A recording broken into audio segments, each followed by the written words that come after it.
nag-flattering kasi sa'yo. Ginagawa ko. Bakit mo kailangan nangyari to? Ayoko pa humaba pa kasi sinungalingan ko sa'yo. Kasi naman natin. Kaysa makakasal tayo sa kasinungalingan, mas mabuti huwag na matuloy ito. Pero paano naman ako? Ang pamilya ko, mahal na magkakasal tayo. Mas malaking kahiyan yung tatanggap mo pag nakasal tayo.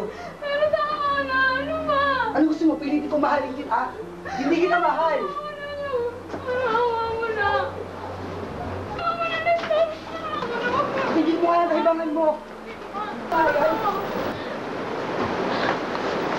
Umigil ka na! Umigil ka na! Hindi kita kaya